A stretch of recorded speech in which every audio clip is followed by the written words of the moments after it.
Bismillahirrahmanirrahim. Alhamdulillahirabbil alamin. Wassalatu wassalamu ala asyrafil anbiya'i wal mursalin wa ala alihi wa sahbihi ajma'in. Subhanaka la ilma lana illa ma 'allamtana innaka antal alimul hakim. Rabbi shrah li sadri wa yassir li amri wahlul 'uqdatam min lisani yafqahu qawli. Amma ba'd. Alhamdulillah ala nikmatil Islam, alhamdulillah ala nikmatil iman, wa kafa biha min ni'mah. Alhamdulillah, segala puji bagi Allah Subhanahu wa taala. Pagi hari ini kita kembali mendapatkan kucuran-kucuran rahmat dari Allah Subhanahu wa taala untuk terus bisa menambah dan semakin merasakan nikmat Islam dan juga nikmatnya iman serta nikmat kenal kepada Nabi kita Nabi Muhammad sallallahu alaihi wasallam. Lewat apapun yang kita lakukan, lewat apapun yang kita pikirkan, lewat apapun yang kita lihat ataupun juga kita dengar, kita selalu mencari dan terus mencari perkara-perkara agar perkara itu nyambung sampai ke akhirat nanti, agar perkara itu menjadi sesuatu yang bernilai di sisi Allah Subhanahu wa taala dan kita dapat temui kembali di tempat yang lebih baik ketimbang tempat ini, di tempat yang lebih indah ketimbang tempat ini, di dalam perkumpulan yang jauh lebih bagus dibandingkan perkumpulan-perkumpulan yang sedang kita usahakan di tempat ini. Dan semuanya butuh pengorbanan, semuanya butuh perjuangan, semuanya butuh pengorbanan, semuanya butuh yang namanya perjuangan, entah itu perjuangan pikiran, perjuangan waktu, perjuangan harta, perjuangan segala sesuatunya. Dan ketika kita punya cita-cita yang indah, punya cita-cita yang bagus, punya cita-cita yang bagus, yang paling diperlukan pada saat itu adalah komitmen. Sebagaimana majelis kita ini berdiri sampai berapa tahun sudah? 5 tahun, 6 tahun, 7 tahun, kemarin ulang tahun ke-7, 7 loh, 7 tahun, 7 tahun itu kalau anak kecil ya masuk SD, kelas 1 SD. Biarlah kita di dalam ilmu agama setara anak kelas 1 SD ritek, sing penting jiwanya enggak kelas 1 SD, kedewasaannya tidak seperti anak kelas 1 SD. Harus sesuai dengan umur kita, harus sesuai dengan usia kita, harus sesuai dengan apa yang kita jalani, karena waktu kita enggak mungkin sama. Kita kalau menyetarakan diri kayak anak kelas 1 SD, di dalam kedewasaan kita, padahal usia kita sudah 50 tahun ataupun juga 40 tahun, ini menandakan kalau tambah banyak angkanya kan tambah cedek apa tambah dawa. Istilahnya kan tambah dekat. Kalau kita tidak kejar-kejaran sama waktu untuk nyari bekal untuk akhirat kita, terus gimana? Gak apa-apa istilahnya kalau tentang pemahaman kita, tentang pengetahuan kita, tentang keilmuan kita dari segi agama, kita setarakan kayak kelas 1 SD, seperti halnya anak-anak kecil, seperti halnya anak-anak kecil di zamannya Nabi Muhammad sallallahu alaihi wasallam, enggak apa-apa. Sebagaimana salah satu hadis yang tadi malam juga saya bahas di Karangrejo sana, ada satu hadis yang diajarkan oleh Nabi Muhammad sallallahu alaihi wasallam kepada seorang anak kecil yang mungkin usianya baru 6 tahun 7 tahun. Namanya adalah Sayyidina Abdullah bin Abbas, yang ketika dewasa dijuluki oleh umat ini dengan nama Hibrul Ummah, tintanya umat Islam, karena beliau yang paling ngerti tentang takwilannya Al-Quran dan juga yang paling ngerti tentang pembahasan hadisnya Nabi Muhammad sallallahu alaihi wasallam. Sampai orang-orang yang mau belajar sama beliau ini ngantrinya luar biasa panjang, sampai dibuka sesi 1 di pagi hari bahas 1 jam khusus untuk tafsir, nanti sesi kedua bahas tentang tajwid, sesi ketiga bahas tentang fikih, sesi keempat bahas tentang sejarah hidupnya. Terus seharian, setiap hari-harinya beliau itu rumahnya selalu penuh dengan orang-orang yang berdatangan dari berbagai macam penjuru tempat untuk nyari ilmunya Sayyidina Abdullah bin Abbas. Salah satu hal yang menjadi wasiat wasiatnya Nabi, dan hadis ini juga termaktub di dalam kitab hadis yang paling populer, yaitu Arba'in An-Nawawi, ya 40 hadis pakem-pakemnya agama yang paling kuat ada di dalam kitab Nawawi, namanya Arba'in Nawawi, 40 hadis Nawawi. Di dalamnya Nabi Muhammad SAW mengatakan kepada Sayyidina Abdullah bin Abbas, ya gulam, wahai anak kecil, ya, wahai anak kecil karena memang beliau masih kecil, seusia kita, ya, seusia kita dari segi ilmu, ya. 7 tahun toh, gitu. Jangan 7 tahun ngaji di tempat ini, lek ngaji neket awal.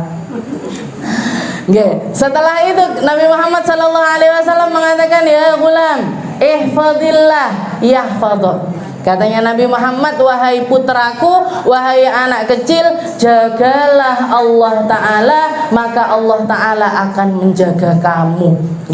Kalau kamu jaga aturan-aturannya Allah Subhanahu wa Ta'ala untuk terpraktekkan di dalam hidupmu, kamu pakai untuk didik anakmu, kamu pakai untuk berbakti kepada orang tuamu, kamu pakai untuk beradab di depan suamimu, kamu pakai untuk ngopeni satu sama lain, perasaan tetangga, perasaan teman, perasaan sahabat, kamu mengedepankan aturannya Allah Ta'ala di atas kemauan dirimu, di atas egoismemu, di atas keinginan dirimu, kamu menjaga Allah Ta'ala, maka Allah Ta'ala yang akan menjaga dirimu.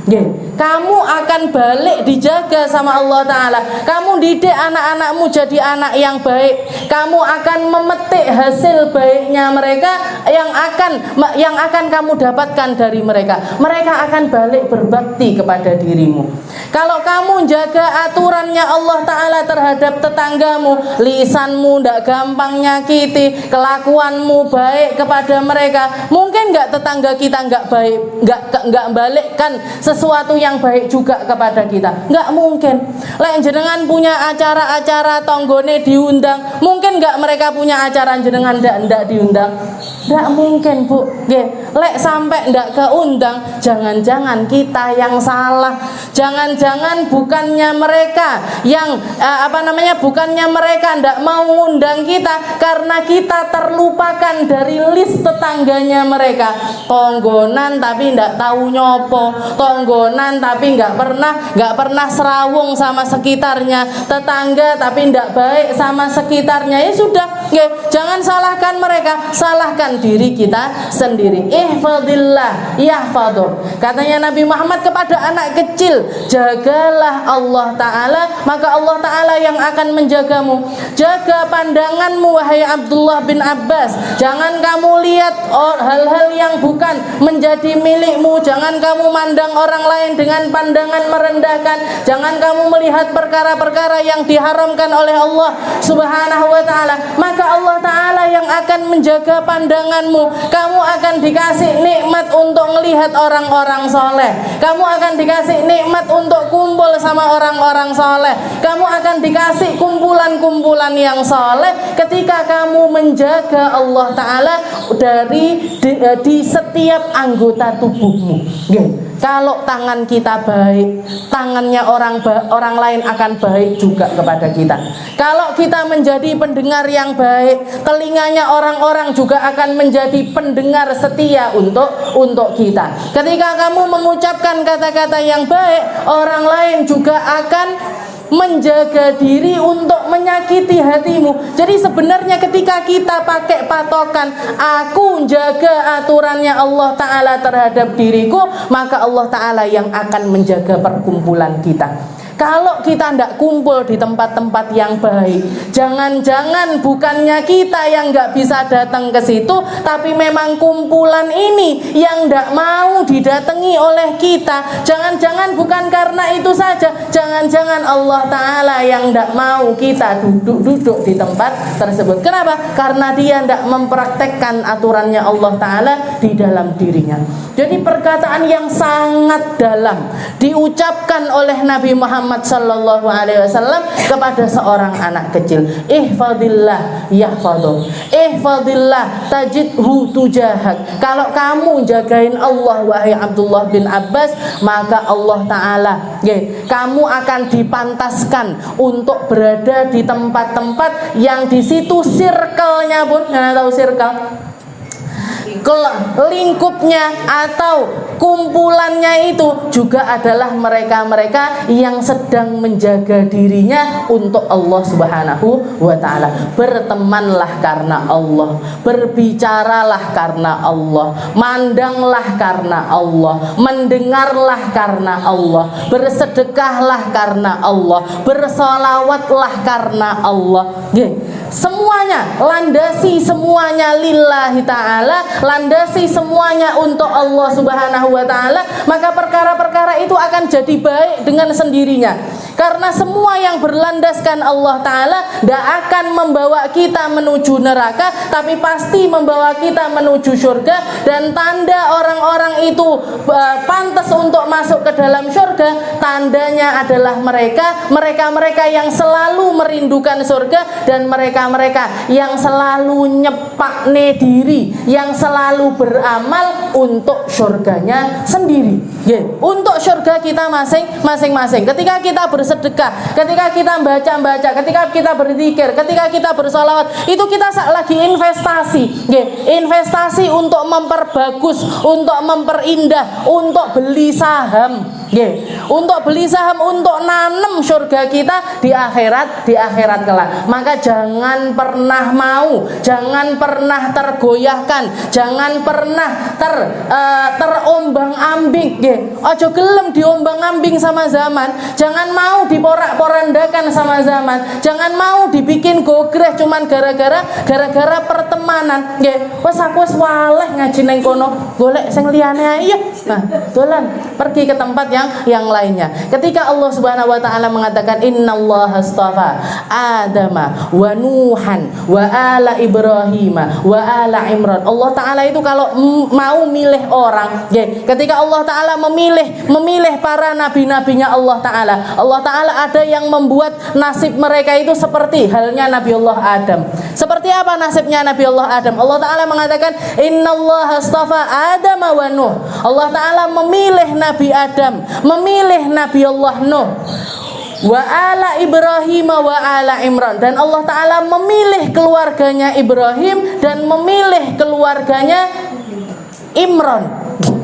Kenapa kok Nabi Adam sama Nabi Nuh sendiri-sendiri, sedangkan Nabi Ibrahim dan juga Imran ini yang bukan seorang nabi, Allah Ta'ala mengatakan Al-Ibrahim, keluarganya Ibrahim sama keluarganya Imran. Karena ternyata dari Nabi Adam tidak semua keluarganya menjadi ahli surga.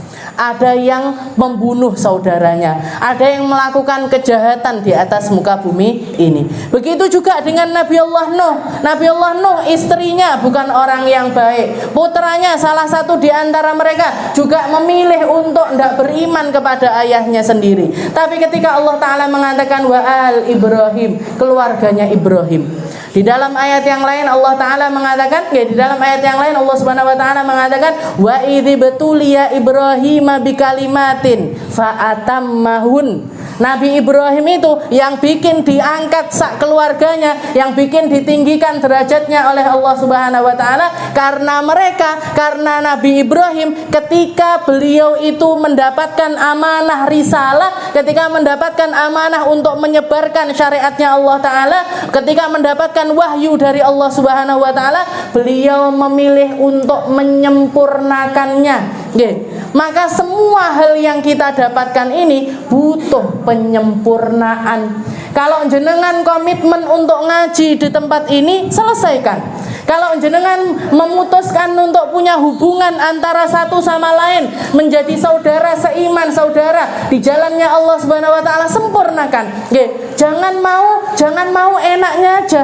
Maksudnya jangan mau enaknya aja gimana? Yo pas rame-rame melok rame, pas sepi bubar.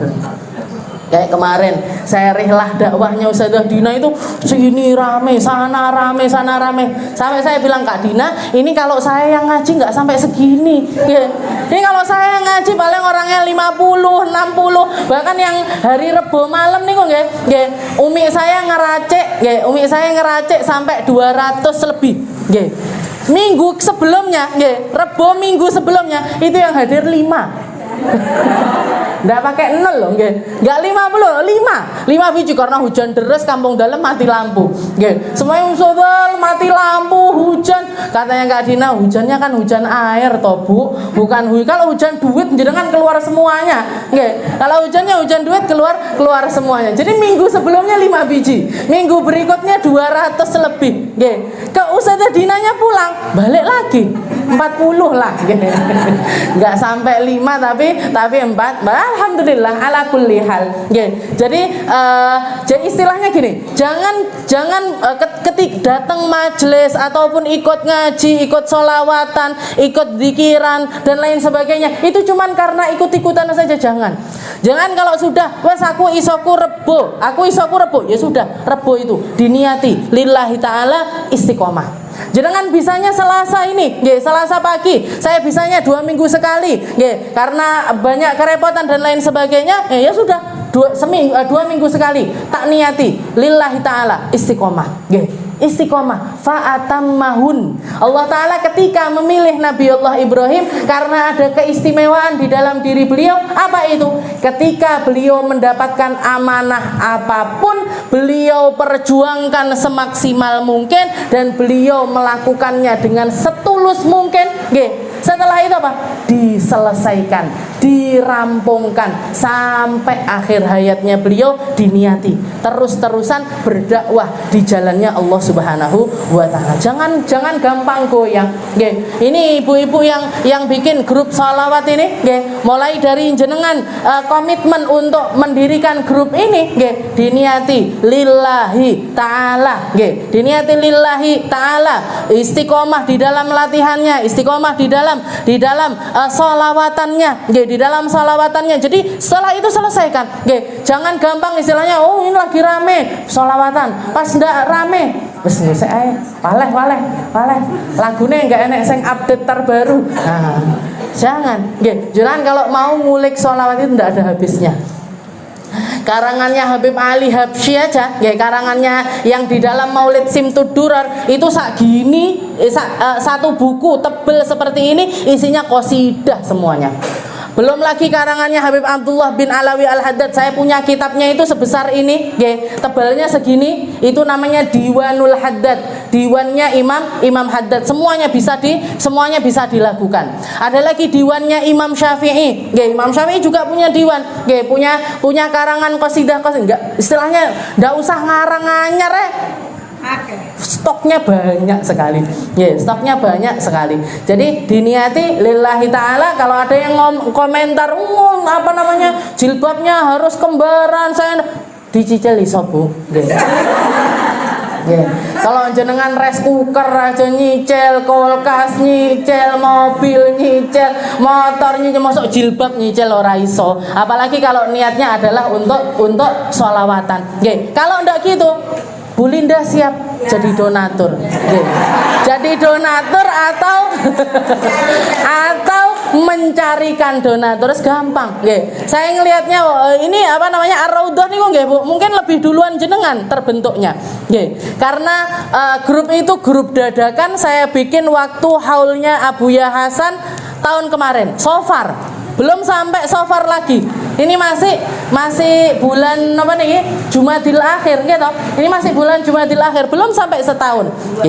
Belum sampai setahun. Tapi kalau saya kereng marahin saya kereng. Jadi Ar-Raudhah ini istilahnya seminggu sekali harus ketemuan untuk diniati latihan. Diniati untuk latihan. Luangkan selama 1 minggu itu ada satu waktu untuk latihan. Setelah itu apa? Setelah itu apa? Saya katakan kepada mereka, kalau yang ngundang nggak mau baca maulid, jangan diterima. Saya bilang jadi makanya grupnya memang grup maulid, Bukan grup sholawat tapi grup maulid. Grup sholawat salah ustazah mboten, nggih. Tetap bagus. Tapi kalau kita niatnya adalah dakwah, nggih. Jadi yang kita bawa itu sejarah hidupnya Nabi Muhammad sallallahu alaihi wasallam. Orang sholawatan bagus, nggih. Orang sholawatan bagus. Tapi ketika ndak dibarengi sama baca kisah hidupnya Nabi Muhammad sallallahu alaihi wasallam, nggak ditanamkan kepada mereka untuk kenal lebih jauh tentang Nabi Muhammad sallallahu alaihi wasallam, akhirnya seperti yang dilihat sama orang-orang sekarang nih, orang sholawatan tapi disawer, nggih, tahu? Oh, kok sholawatan, orang ngaji loh disawer, nggih. Jadi kita itu toleransi sama perkara-perkara, nggih. Kita dituntut untuk toleransi, tapi kita tidak mentoleransi segala hal, nggih. Semua tetap harus di koridornya masing-masing. Semuanya harus di atas relnya syariatnya Allah Subhanahu wa taala. Naudzubillah, orang baca Quran disawer, disamakan sama penyanyi dangdut, disamakan sama mereka-mereka yang ngumbar aurat, disamakan sama mereka-mereka yang di atas panggung menari gila, ndak ada aturannya. Ini kalamullah. Ini salawatnya Nabi Muhammad sallallahu alaihi wasallam. Jadi semuanya harus ada aturannya. Kita toleransi, tapi ndak mentoleransi segala hal. Karena kalau ketika kita mentoleransi segala hal, berarti kita nggak punya prinsip. Kita ndak punya prinsip, kita ndak punya rel, kita ndak punya aturan yang saklek, yang benar, yang menjadikan apa yang kita lakukan ini tetap berada di dalam ridhonya Allah Subhanahu wa taala. Jadi seminggu sekali mereka latihan. Jangan harusnya seperti itu. Jadi kalau misalkan nggak mau ngambil hari lain, hari Selasanya lain ini, kan kita ngaji 2 minggu sekali. Seminggu dipakai untuk pengajian, minggu depannya lagi dipakai khusus grup hadroh untuk latihan. Setelah itu di list, kita lagu yang sudah kita punya apa? Nah, ini setiap kali latihan dibawakan. Biar apa? Biar istiqomah. Nopo? Karena kalau yang dibawakan yang baru-baru terus yang lama-lama akhirnya lupa. Nah, seperti itu.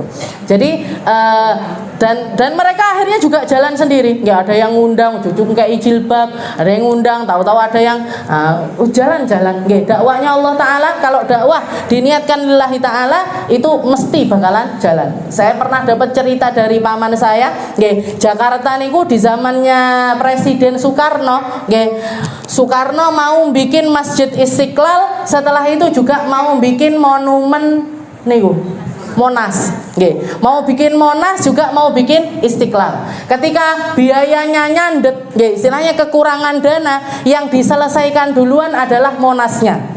Ketika ditanya sama orang-orang, kenapa kok nggak masjidnya dulu? Karena ini kan untuk Allah Ta'ala. Kenapa kok nggak diselesaikan dulu? Kenapa kok malah Monasnya yang didulukan? Katanya Insinyur Soekarno, kalau Monas, kalau bukan saya yang menyelesaikannya, maka kemungkinan besar ndak jadi.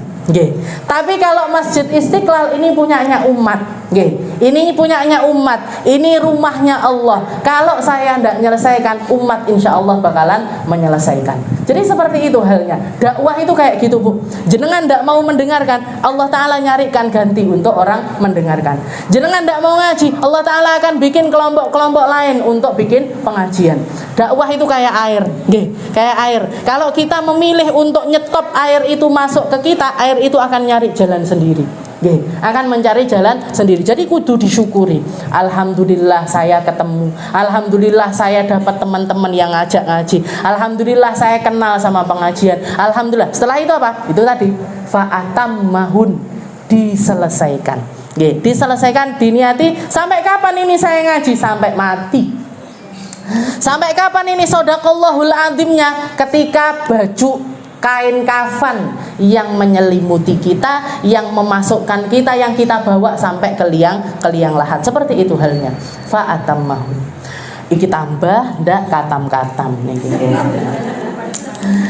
Kita masih di dalam kitab Uqudul Lijan Al-Fasluh Tsalits fi fadli salatil mar'ah fi baitiha wa annahu afdal min salatiha fil masjid ma'an Nabi sallallahu alaihi wasallam. Kita masih berada di dalam kitab Uqudul Lijan yang membahas tentang keafdoliahan salat perempuan di rumah mereka itu masih lebih afdol dibandingkan salat mereka di dalam masjid bersama Nabi Muhammad sallallahu alaihi wasallam sekalipun.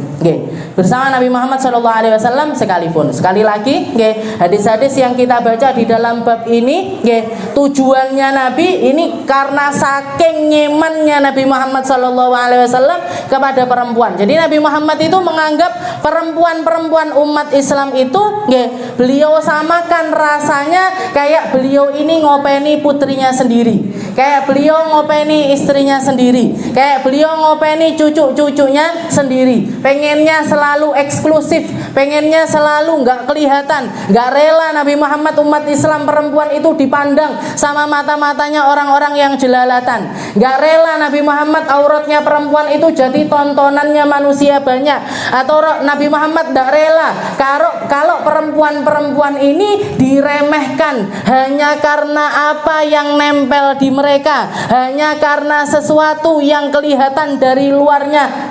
Nabi Muhammad nggak rela kalau laki-laki itu menggunjingkan perempuan, oh itu yang aromanya bagus, itu yang aromanya nggak enak. Oh itu yang matanya indah, yang itu matanya ndak indah. Oh yang itu pakaiannya yang bagus, yang itu yang pakaiannya ndak bagus. Oh itu yang bentuk badannya indah, dan itu yang bentuk badannya ndak indah. Nabi Muhammad ndak rela. Nabi Muhammad tidak rela hal yang semacam itu terjadi kepada perempuan-perempuan umatnya Nabi Muhammad sallallahu alaihi wasallam. Makanya kalau kita lihat, Nabi Muhammad itu berarti posesif sekali, Nabi Muhammad itu pencemburu, Nabi Muhammad itu cemburu sekali, ketika melihat anaknya, putrinya, ataupun istrinya, diperlakukan atau mendapatkan gosip-gosip yang tidak benar dari kalangan, terutama dari kalangan laki-laki, Makanya ketika kejadiannya Sayyidah Aisyah, ketika Sayyidah Aisyah itu difitnah bahwasanya beliau itu melakukan perzinahan, Rasulullah sampai naik ke atas mimbar dan menjelaskan segalanya itu di depan umat Islam dalam keadaan berapi-api dengan marah luar biasa, sampai para sahabat mengatakan, ya Rasul, sebagian di antara mereka, ya Rasul, mereka-mereka yang mengucapkannya atau yang menyebarkan fitnah kepada Sayyidah Aisyah, kalau dari kalangan Khazraj biarkan kami yang membunuh dia ya Rasul. Kalau satu lagi mengatakan, kalau misalkan dia dari Bani Khuza'ah ya Rasul, biar kami yang mengeksekusinya ya Rasul. Sampai seperti itu, sampai hampir terjadi peperangan di antara umat Islam sendiri karena gosip yang terjadi kepada Sayyidah Aisyah. Tidak terima Nabi. Jadi jenengan itu dieman sama Rasulullah sallallahu alaihi wasallam. Jadi kita merasa kita kalau dieman berarti kan kita berharga. Jenengan kalau suaminya jenengan cemburu sama jenengan, seneng apa ndak? Apa diumbar sakarep-karepmu, arep budal kapan, arep mulih kapan, ya budal ning ndi ora ditekoki, kemana sama siapa yang ndak ditanyai. Kita seneng apa ndak seperti itu, hidup seperti itu? Ndak enek sing teko, ndak enek sing merhatekne, makannya apa ya ndak ditanya, salat di mana ya ndak ditanya, jalan sama siapa ya ndak ditanya, kan berarti kita dicuekin. Kita dicuekin sama suami kita, atau dicuekin sama keluarga orang tua kita. Tapi kalau mereka yang perhatian, ini ayo kalau mau pergi ke sini sama ini, ada aturan banyak, itu berarti mereka sayang kepada kita. Itu berarti mereka sayang kepada kita. Makanya sama Nabi Muhammad diatur se-ekstrim mungkin, untuk untuk ngopeni agar perempuan ini sadar bahwasanya mereka itu berharga.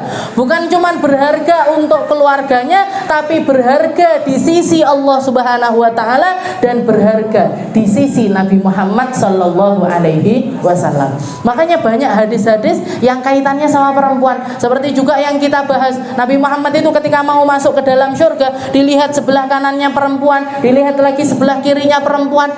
Kanan kirinya Nabi perempuan. Ditanya, kalian ini siapa kok ndrusel deket saya, mau secepat itu kalian harus masuk ke dalam surganya Allah Subhanahu wa ta'ala. Maka perempuan-perempuan itu mengatakan, ya Rasul, kami adalah perempuan-perempuan muda, punya anak-anak kecil, ditinggal wafat oleh suami saya, dan saya memilih untuk sendiri, tidak menikah lagi, untuk fokus ngopeni anak-anak saya, untuk menjadi hamba-hamba mulia di sisi Allah Subhanahu wa ta'ala. Karena itu Allah ta'ala mendahulukan kami untuk masuk ke dalam surganya Allah. Perempuan di samping kanan dan kirinya Rasulullah Shallallahu Alaihi Wasallam, dan masih banyak lagi keistimewaannya para perempuan. Di sini wa an Abi Muhammad Asy-Syaibani annahu ra'a Abdullah ibnu Syihab wa huwa sahabi. Ada juga hadis yang diriwayatkan dari Abi Muhammad Asy-Syaibani bahwasanya beliau itu melihat Abdullah yukhrijun nisa minal masjid yaumal jum'ah yaqulu akhrijna ila buyutikunna fadzalika khairul lakun. Jadi ini zamannya tabi'in yang bernama Abi Muhammad Asy-Syaibani ini melihat salah satu sahabatnya Nabi yang bernama Abdullah yukhrijun nisa minal masjid yaumal jum'ah, yang mengusir para perempuan-perempuan di hari Jumat. Di hari Jumat ngusiri para perempuan keluar sambil mengatakan akhrijna ila buyutikun, pulang kalian, sholat aja di rumah-rumah kalian masing-masing. Fadzalika khairul lakun, karena yang semacam itu jauh lebih baik untuk kalian. Disuruh pulang, disuruh sholat duhur di rumah. Apa berarti sholat Jumat ikut imaman di masjid untuk perempuan itu ndak sah? Boten. Kalaupun misalkan jenengan ikut sholat Jumat di masjid, sholatnya kita para perempuan tetap sah walaupun ndak wajib. Perempuan itu ndak wajib untuk sholat Jumat. Tapi kalaupun ikut sholat Jumat, maka itu sudah setara dengan sholat duhur. Tapi yang dipermasalahkan di sini, apakah sholat Jumat saya dengan sholat duhurnya saya di rumah ini jauh lebih diinginkan Allah Ta'ala ketimbang kalau saya ini sholat Jumat. Jadi yang dipertimbangkan adalah di situ, mana yang lebih baik, perempuan ini sholat Jumat ikut di masjid, apa sholat duhur di rumah masing-masing. Maka lebih baiknya adalah sholat duhur di rumah masing-masing. Kalau kondisi masjidnya tidak ideal untuk kita melaksanakan sholat Jumat. Kayak gimana? Seperti yang kemarin-kemarin kita bahas, tidak ada batasan antara laki-laki dengan perempuan. Perempuan ketika sholat Jumat di situ, orang laki dengan gampangnya melihat kepada kita ataupun kita memandang kepada mereka, maka lebih baik enggak.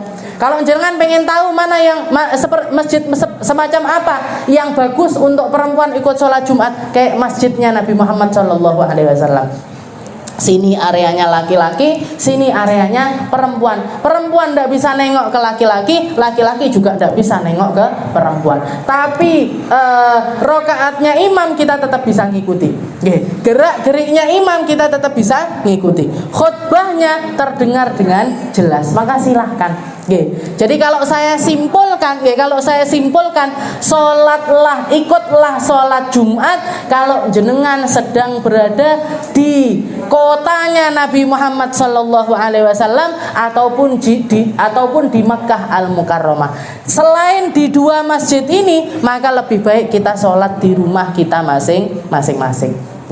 Di rumah kita masing-masing. Kalau jenengan lagi liburan ke Malaysia, yo jenengan di rumah yang jenengan tinggal di situ. Kalau jenengan pas berada di pokoknya di mana saja, saya lagi ke Surabaya, orang-orang Jumatan, laki-lakinya Jumatan, kita di mana? Di rumah aja. Ndak usah ke melok Jumatan pisan yo. Wes ora usah rukuan, wes sarungan ritek. Tambah belayan nih Jadi seperti itu. Jadi sampai sama sahabat Abdullah ini tadi, para perempuan-perempuan itu diusir keluar. Kenapa? Karena masjidnya tidak memadai untuk dipakai sholat Jumat gabung antara laki-laki dengan perempuan. Hadal hadis Sulaiman At-Tabrani fil Kabir. Jadi ada di hadis At-Tabari fil Kabir. di dalam kitabnya. Waruya anna imra'atan marrat ala Abi Hurairah radhiyallahu anhu wa rihaha ya'sif. Begitu juga yang diceritakan ketika zamannya Abi Hurairah, salah satu sahabatnya Nabi Muhammad sallallahu alaihi wasallam, ketika beliau duduk, lewat di depannya itu seorang perempuan. Nggih. Aromanya wangi luar biasa. Jadi ada perempuan lewat, nggih. Cadaran istilahnya tertutup auratnya mulai dari ujung kepala sampai kaki, nggak kelihatan apa-apa. Tapi aroma badannya ini saking banyaknya parfum yang dipakai, nggih, sampai aromanya itu semerbak, nggih. Warihaha ya'sif. Faqala laha, nggih, maka sama Sayyidina Abu Hurairah ditegur, aina turidin, wahai perempuan kamu mau pergi kemana? Ya amatul jabbar, wahai hambanya Allah Ta'ala. Qalat ilal masjid. Perempuan itu mengatakan saya mau ke masjid. Wa qala awatatayyabti, apakah kamu pakai parfum? Nggih, apa kamu pakai sesuatu yang wangi-wangi? Qalat na'am. Perempuan itu mengatakan iya. Qala farji'i faghtasil. Pulang kamu sekarang mandi, nggih. Suruh pulang konadus, nggih. Disuruh pulang, disuruh mandi. Fa ini sami'tu Rasulullah sallallahu alaihi wasallam, karena saya mendengar Nabi Muhammad sallallahu alaihi wasallam yaqul la yaqbalullahu salata min imra'atin kharajat ilal masjid wa rihuha ya'sif hatta tarji' fataghtasil. Enggak sah, Allah Ta'ala tidak nerima sholatnya seorang perempuan yang keluar ke masjid aroma tubuhnya semerbak kecuali pulang dulu mandi dulu, nggih. Pulang dulu mandi dulu pakai parfum lagi Ustazah? Nggih, mboten. Nggih. Pulang dulu mandi ganti baju yang tidak ada aromanya baru silahkan berangkat ke masjid. Jadi yang masalah di sini aromanya, bukan bajunya, nggih. Bukan bajunya, bukan perhiasannya. Kalau kita bayangkan lagi, apalagi bajunya, apalagi perhiasannya, nggih.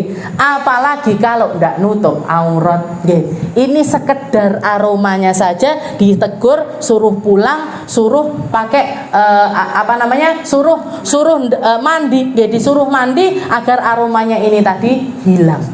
Berarti ndak boleh pakai parfum? Boleh. Nggih, boleh, tapi sunnahnya berbeda. Pakai parfum itu sunnahnya antara perempuan sama laki-laki itu berbeda.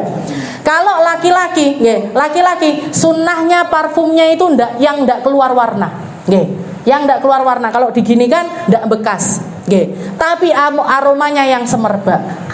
Kalau perempuan, nggih, kalau perempuan sunnahnya yang berwarna, nggih, yang berwarna, tapi aromanya itu minim, soft, nggih. Jangan kalau nyari parfum jangan yang malah bereng gitu, jangan, tapi yang aromanya itu napa? Nggih, lembut, yang aromanya itu lembut. Dan dipakainya, nggih, dipakainya di badan ndak di pakaian. Nggih. Jadi yang bagian paling luar ini, nggih, jenengan pakai baju double napa mboten? Kalau saya kan double, nggih, pakai daster, setelah itu baru pakai gamis. Kalau mau pakai parfum, di dasternya bukan di gamisnya. Nggih. Kalau jenengan mau pakai parfum juga sebaiknya di dalam, istilahnya jadi pakai dulu baru setelah itu dipakein baju. Biar aromanya ini tadi ndak keluar. Itu yang diajarkan sama adab-adab yang diajarkan oleh para ulama-ulama kita. Nggih. Tapi wes kadung biasa kalau nggak pakai parfum kayak nggak enak dan lain sebagainya, nggih. Dikurangi dulu porsinya. Lek biasane serot sampai kaki, nggih. Di sekarang serot gitu aja, nggih. Jadi dikurangi alon-alon, nggih, dikurangi alon-alon. Kalau mau yang seperti itu, nggih, kalau mau yang serot dari atas sampai bawah, nggih. Ketika jenengan di rumah pas ndak mau keluar rumah, nggih, pas ndak ada jadwal keluar rumah, ndak mau kemana-mana, nggih, jenengan mandi pakai baju paling bagus, jenengan semprot mulai dari ujung kepala sampai ujung kaki, nggih, sampai dapure wangi, sampai ruang tamune wangi, sampai jemurane wangi, silahkan. Berarti dandan sama PPPP, nggih, katek lek perlu pakai jenggel pisan. Nggih. Silakan jadi yang tercantik tapi di rumah saja. Ya yang lihat sedikit loh Ustazah. Ya kalau gitu bikin anak yang banyak. Biar biar mereka nanti yang nonton ibunya itu jadi paling cantik. Tapi pas keluar rumah kita tutupi semua yang menjadi penarik. Istilahnya gini, tabarruj. Ini babnya namanya tabarruj. Tabarruj itu mengekspos kecantikan kita. Memperlihatkan apapun yang menarik perhatiannya manusia. Menarik segala sesuatu mulai dari pakaian, aroma, dandanan dan lain sebagainya. Itu adalah perkara-perkara yang diharamkan oleh Allah Subhanahu wa taala, bukan karena dirinya. Bukan karena perempuan itu saja, tapi untuk orang-orang yang ada di sekitarnya. Mungkin dia ketika, kan orang sekarang kan dalihnya kan seperti itu. Saya ini sedang mentreatment diri saya sendiri. Saya ini sedang mengapresiasi diri saya sendiri. Saya pakai baju yang bagus, saya bermake up, saya pakai skincare, saya dandani diri saya. Itu untuk saya, bukan untuk orang lain. Itu untuk kenikmatan saya sendiri, untuk self reward untuk diri saya sendiri, ngasih treatment untuk diri saya sendiri, bukan tentang orang lain. Kalau misalkan dalihnya dia seperti itu, maka silahkan lakukan itu di rumah. Karena ketika kamu keluar rumah, yang ngelihat kamu, yang nyium aromamu, yang mandang kamu, bukan cuman kamu sendiri, tapi semua orang yang kamu lewati kelihatan. Oh saya di rumah tapi tak upload di sosial media. Waduh ae. Jadi dandan habis itu diupload di Instagramnya dikatakan oleh Nabi Muhammad SAW, setiap mata yang memandang sesuatu yang indah dari dirimu, mereka kena dosanya zina, dan kamu permulaan dari zina tersebut. Kalau satu orang yang mandang, ya kalau dia bisa menahan dirinya untuk tidak melakukan keharaman. Tapi kalau ternyata berlanjut kepada sesuatu yang diharamkan sama Allah Ta'ala yang lainnya, setelah melihat kecantikannya kita, akhirnya dia booking, pelacur, atau dia melakukan sesuatu. Keharaman utamanya dilakukan sama orang lain, tapi kita yang jadi pembukanya. Kita yang jadi asal muasalnya. Maka kita tidak berzina, dapat dosanya orang berzina.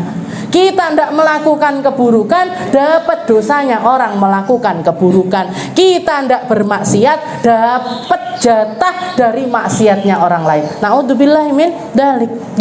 Jadi kalau misalkan dalih kita untuk kesenangan diri kita sendiri, lakukan itu di rumah kita, lakukan itu di kamar kita, lakukan itu di tempat yang paling tersembunyi dari kita, dan tidak perlu diekspos kepada siapapun, nggak perlu diperlihatkan kepada siapapun. Itu namanya tabarruj. Itu namanya tabarruj.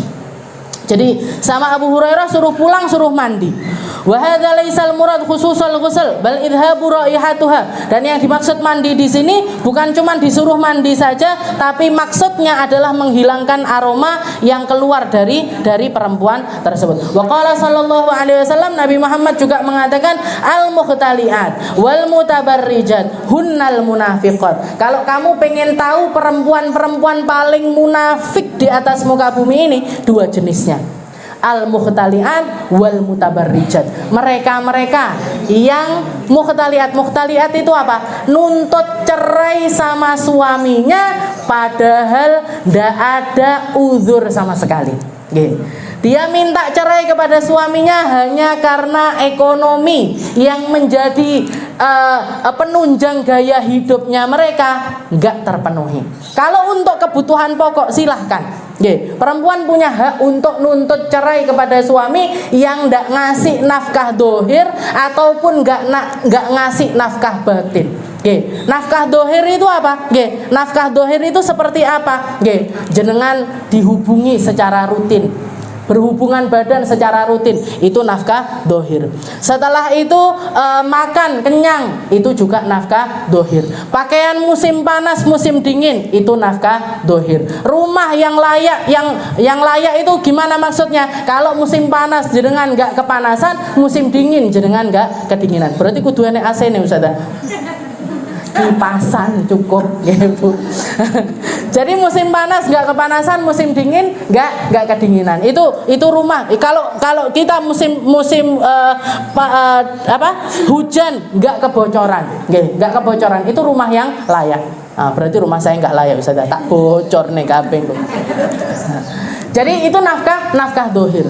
Nafkah batin ini apa? Nafkah batin itu pendidikan rohani. Nggih.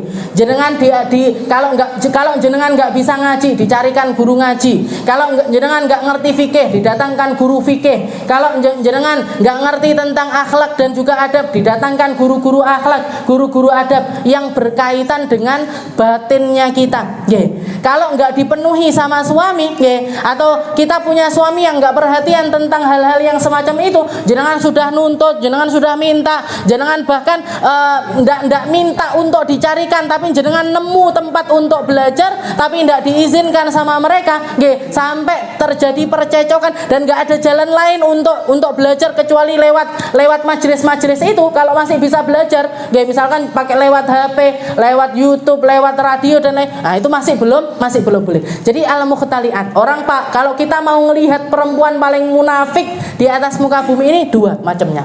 Al-mukhtaliat, mereka yang nuntut cerai kepada suami-suami yang baik.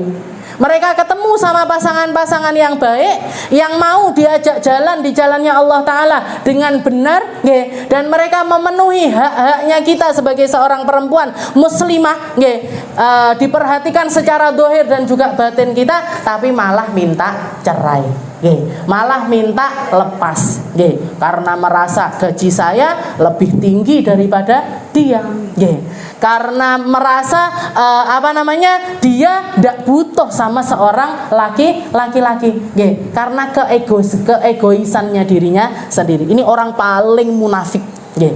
Orang paling munafik, al-mukhtaliat. Setelah itu yang kedua apa? Wal mutabarrijat. Mereka yang bertabarruj, nggih. Tabarruj berlebihan di dalam mengekspos keindahan mereka sendiri. Mulai dari aroma, wajah, pakaian dan lain sebagainya. Makanya saya selalu kan wanti-wanti sama jenengan pakai segala sesuatu secara wajar, nggih. Pakai segala sesuatu secara wajar. Gunakan secara wajar. Jangan berlebihan, nggih. Jangan berlebihan. Dan setelah itu jangan ditampakkan kepada laki-laki yang bukan mahram dengan kita. Apalagi lah niate pamer, nggih, wal mutabarrijat hunnal munafiqat ay allati yatlubna al khuluq min azwajihin min ghairi udhr wallati yadhharna zinah linnas al ajanib hunnal munafiqat nifaqan amaliyan. Mereka adalah orang-orang yang melakukan kemunafikan secara amaliyah, nggih. Jadi ngelakoni kemunafikan di dalam diri mereka. Itulah jenis perempuan-perempuan paling munafik. Wa ruwiya an Aisyah radhiyallahu anha qalat bainama Rasulullah sallallahu alaihi wasallam jalisun fil masjid wallahu a'lam bissawab. Insyaallah kita lanjutkan di pertemuan kita yang selanjutnya.